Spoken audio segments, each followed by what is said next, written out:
राजकुमारी राधिका एक बड़े से महल में रहती थी। यह महल किसी राजा के लिए परफेक्ट था और राधिका एक राजा की बेटी ही थी। उसे महल के कमरे और गलियारे एक्सप्लोर करना बहुत पसंद था, लेकिन महल के कुछ हिस्से ऐसे भी थे जहां वो कभी नहीं गई थी। ये थे महल के पुराने विंग्स, जहां सदियों से कोई नहीं गया था। कहते हैं कि वहां भूत रहते थे। राधिका को अक्सर महल में एक अजीब सी मौजूदगी महसूस होती थी। कभी कभी ठंडी हवा का झोंका उसे छूकर गुजरता था। दरवाजे अपने आप खुलते और बंद होते थे।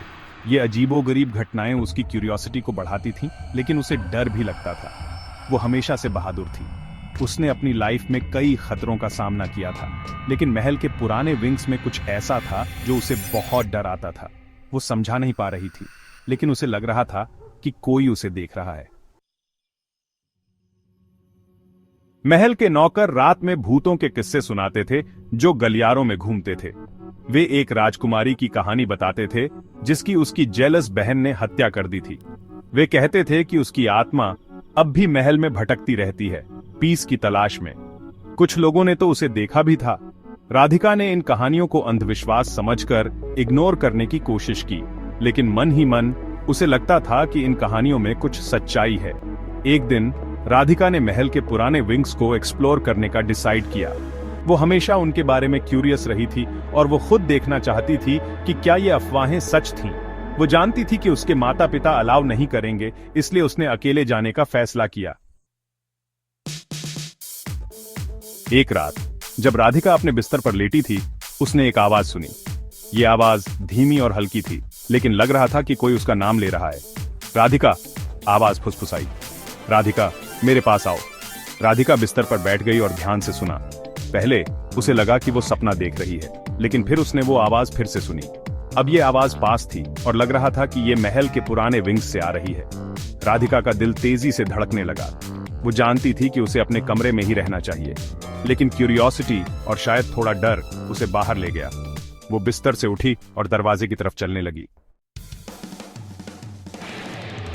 राधिका ने गहरी सांस ली और दरवाजा खोला। हॉलवे अंधेरा और शांत था। उसने एक कदम बाहर रखा और फिर दूसरा। वो जल्द ही पुराने विंग्स की तरफ जा रही थी। उसका दिल तेजी से धड़क रहा था। जैसे जैसे वो चलती गई, उसने उन कहानियों के बारे में सोचा जो नौकरों ने उसे बताई थी। उसने उस राजकुमारी के बारे में सोचा जिसकी हत्या कर दी गई थी। उसने उस आवाज के बारे में सोचा जो उसने सुनी थी। राधिका के माइंड में कई सवाल थे। वो भूत कौन था? वो उससे क्या चाहता था? और उसने रात में उसे क्यों बुलाया था? अपने डर के बावजूद राधिका सच्चाई का पता लगाने के लिए डिटरमिन्ड थी।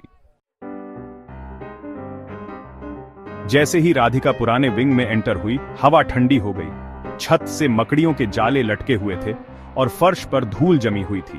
सिर्फ उसके दिल की धड़कन की आवाज सुनाई दे रही थी। फिर उसने उसे देखा। एक पारदर्शी आकृति धुंधले मूनलाइट में दिखाई दे रही थी। ये एक जवान औरत का भूत था जिसने सफेद गाउन पहना हुआ था। उसका चेहरा पीला और खूबसूरत था, लेकिन उसकी आंखों में गहरा सैडनेस था। डरो मत, भूत ने कहा। उसकी आवाज हवा की तरह सॉफ्ट थी। मैं तुम्हारा वेट कर रही थी, राधिका। सेक्शन 6, टूटे दिल का श्राप। भूत ने बताया कि वो राजकुमारी माया थी जो पहले इसी महल में रहती थी।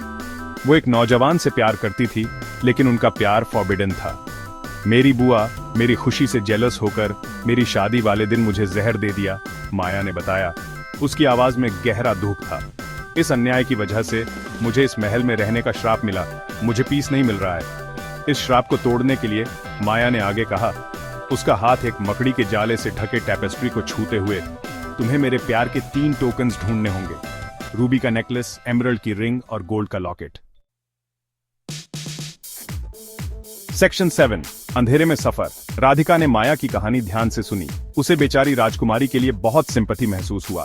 मदद करने के लिए डिटरमिन्ड, राधिका ने माया से प्रॉमिस किया कि वो श्राप को तोड़ेगी। माया ने फिर राधिका को महल के लाइब्रेरी की तरफ इशारा किया। उसकी घोस्टली उंगली दीवार के पार हो गई। लाइब्रेरी अंधेरा और धूल भरा था। हजारों किताबें शेल्फ्स पर रखी थीं। उनके कवर्स फटे और पुराने थे। राधिका ने लाइब्रेरी में केयरफुली सर्च किया। उसका दिल जोर जोर से धड़क रहा था। वो जानती थी कि वो खतरे में है, लेकिन वो 3 टोकन्स ढूंढने के लिए डिटरमिन्ड थी। घंटों सर्च करने के बाद जब वो उम्मीद हारने वाली थी, उसे मिल गया।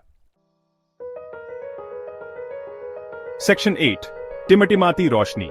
दो पुरानी किताबों के बीच एक छोटा गोल्ड का लॉकेट रखा था। लॉकेट पर एक शब्द एंग्रेव था, फॉरएवर। राधिका के हाथ कांप रहे थे जब उसने उसे उठाया। उसे पहला टोकन मिल गया था, लेकिन बाकी दो कहां थे? मानो किसी अनसीन हाथ ने गाइड किया हो। राधिका खुद को पुराने बॉलरूम की तरफ खींचती हुई पाई। ये कभी ग्रैंड जगह अब खराब हो रही थी, इसकी ग्रैंडियर खत्म हो चुकी थी। लेकिन कमरे के बीच में मूनलाइट की एक किरण एक छोटी टेबल पर चमक रही थी। टेबल के ऊपर एक वेलवेट का कुशन रखा था और कुशन पर एक खूबसूरत एमरल्ड की रिंग रखी थी। सेक्शन 9, आखिरकार आजाद। रिंग मिलने के बाद राधिका महल के गार्डन्स की तरफ गई। माया ने बताया था कि उसे आखिरी टोकन यहीं मिलेगा। गार्डन्स बहुत बड़े और जंगली थे। कांटे राधिका की स्किन को छू रहे थे जब वो पेड़ पौधों से होते हुए आगे बाराच रही थी। आखिरकार वो एक छोटी सी क्लीयरिंग में पहुंची। क्लीयरिंग के बीच में एक मार्बल का फाउंटेन था और वहां फाउंटेन के बेसिन में एक रूबी का नेकलेस रखा था। नेकलेस मूनलाइट में चमक रहा था। उसके रूबीज खून की बूंदों की तरह ग्लो कर रहे थे। राधिका ने नेकलेस लिया और माया के पास वापस दौड़ी। कांपते हाथों से उसने तीनों टोकन्स भूत को दिए। जैसे ही उसने ऐसा किया, महल एक तेज रोशनी से भर गया। जब रोशनी कम हुई तो माया गायब थी। उसकी जगह एक बूढ़ी औरत खड़ी थी जिसका चेहरा बूढ़ा था, लेकिन उसकी आंखों में पीस था। ये माया की बुआ थी। वो माफी मांगने आई थी। आंखों में आंसू लिए माया ने अपनी बुआ को गले लगा लिया। फिर एक आखिरी मुस्कान के साथ वे दोनों रात में गायब हो गईं। श्राप टूट गया था। भूत आजाद थे। अगली सुबह राधिका अपनी बेड पर उठी। विंडो से सूरज की किरणें आ रही थीं और पेड़ों पर पंछी गा रहे थे। बहुत खूबसूरत दिन था, लेकिन राधिका को लग रहा था कि पिछली रात की घटनाएं सिर्फ एक सपना नहीं थी। वो बेड से उठी और विंडो के पास गई। उसने महल के गार्डन्स की तरफ देखा और उसने माया और उसकी बुआ के बारे में सोचा। उसने उस श्राप के बारे में सोचा जो टूट गया था, और उसने प्यार की पावर के बारे में सोचा। राधिका मुस्कुराई। वो नहीं जानती थी कि भूत सच में थे या नहीं, लेकिन वो जानती थी कि वो उन्हें कभी नहीं भूलेगी।